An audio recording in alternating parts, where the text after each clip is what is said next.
বারবার মেরে যাবে আর বসে বসে মার খাবে এটা না। নেত্রী হুকুম দেন, হুকুম লাগবে না, হুকুম এখনই দিয়ে দিচ্ছি।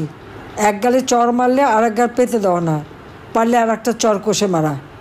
কাজে যে আমরা এটা করতে পারবো ওটা করতে পারবো বললে হবে না, এখন থেকে করা শুরু করতে হবে। কবে সময় আসবে সেটা না। হ্যাঁ, আমরা প্রতিশোধ আগে নেইনি। 2001-এ আমাদের সাথে যা করা হয়েছিল আওয়ামী লীগের নেতাকর্মীদের সাথে, আমি শুধু বলছিলাম ধৈর্য ধরে আমরা আগে দেশটাকে উন্নত করি। দেশটাকে তো উন্নত করলাম, উন্নত করার পরে আজকে কি অবস্থা হলো, সে উন্নয়নটাও শেষ করে দিল।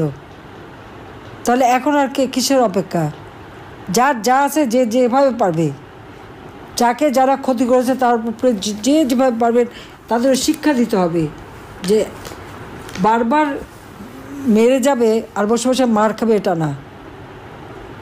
এখানে কেউ কারো হুকুমের অপেক্ষায় থাকবে না। আর দুঃসময়ে যারা কাজ করবে, যে যেখানে কাজ করবে, কোন নেতা কী হুকুম দেবে সেটা না।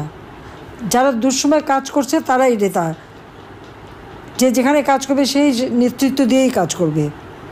আওয়ামী লীগের নেতার কোনো ক্রাইসিস হয় না, কাজে যারা দুর্দিনে কাজ করে তারাই নেতা হয়, এটা মাথায় রাখতে হবে। এবং সেখানে কে নেত্রী হুকুম দেন, হুকুম লাগবে না, হুকুম এখনই দিয়ে দিচ্ছি। যাদের উপরে আঘাত এসেছে প্রতিঘাত কিভাবে করবেন সেই পথ খুঁজে সেটাই করতে হবে। এখন আর ওই বসে থেকে সহ্য করার সময় না। এক গালে চর মারলে আর এক গাল পেতে দেওয়া না, পারলে আর একটা চর কষে মারা। সেইভাবেই ঘুরে দাঁড়াতে হবে। আমি তো আছি। হ্যাঁ, সেই দিন হয়তো বেঁচে থাকলাম না আমরা দুই বোন, কারণ সেই দিন ওইটাই লক্ষ্য ছিল যে 15 আগস্ট বেঁচে গেছি, আমাদের আর বেঁচে থাকতে দেবে না। কাজেই সেইভাবেই সবাইকে কাজ করবার জন্য আমি নির্দেশ দিচ্ছি। বেঁচে যখন আছি, আল্লাহ বারবার বাঁচিয়ে রাখে কেন জানি না, কিন্তু বাঁচায় নিশ্চয়ই আল্লাহ আমাকে দিয়ে কোনো কাজ করাবেন বলেই আমাকে বাঁচিয়ে রেখেছেন। 21 আগস্ট গ্রেনেড হামলা থেকে বাঁচিয়েছিলেন, যুদ্ধাপরাধীদের বিচার শেষ করেছি, জাতির পিতার হত্যাকারীদের বিচার শেষ করেছি। বাঁচিয়ে রেখেছিলেন এই জন্য যে বাংলাদেশকে উন্নত করব, উন্নয়নশীল দেশের মর্যাদায় বাংলাদেশকে উন্নীত করেছি। কারণ বাংলাদেশ সেই পাপের হাত থেকে মুক্তি পেয়েছিল, বিচারহীনতার হাত থেকে মুক্তি পেয়েছিল, যুদ্ধাপরাধীদের বিচার করেছিলাম, সেই জন্যই বাংলাদেশের উন্নতি হয়েছিল। আজকে আবার বাংলাদেশের সেই উন্নয়নকে ধ্বংস করেছে। আল্লাহ বাঁচিয়ে রেখেছেন যে আজকে চেহারাগুলি সব চেনা হয়ে গেল। এরপর যখন যা করার করতে হবে এবং বাংলাদেশকে আবার আমরা উন্নত করব, সমৃদ্ধ করব। এবং যে লক্ষ্য স্থির করেছি সেই লক্ষ্যে আমরা পৌঁছাবই।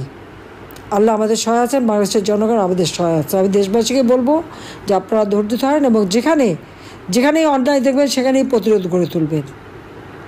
সবাই ভালো থাকেন, সুস্থ থাকেন এবং ঐক্যবদ্ধ হয়ে কাজ করেন। কে কী করলো না করলো ওই বিচার করার সময় এখন না। এখন সবাইকে এক হয়ে যার যতটুকু শক্তি আছে তাই দিয়ে প্রতিরোধ গড়ে তুলতে হবে। দেশকে বাঁচাতে হবে, দেশের মানুষকে বাঁচাতে হবে, এই দুর্বৃত্ত পরায়ণ থেকে দেশকে বাঁচাতে হবে, এই জল্লাদের হাত থেকে মানুষকে বাঁচাতে হবে। এই মানবাধিকার লঙ্ঘনকারী, জঙ্গি, দুর্নীতিবাজ, খুনি ইউনূসের হাত থেকে বাংলাদেশকে রক্ষা করতে হবে। কাজী আজকে সবাইকে এক হয়ে কাজ করার জন্য আমি নির্দেশ দিচ্ছি। সবাই ভালো থাকেন, সুস্থ থাকেন। জয় বাংলা, জয় বঙ্গবন্ধু, বাংলাদেশ চিরজীবী হোক।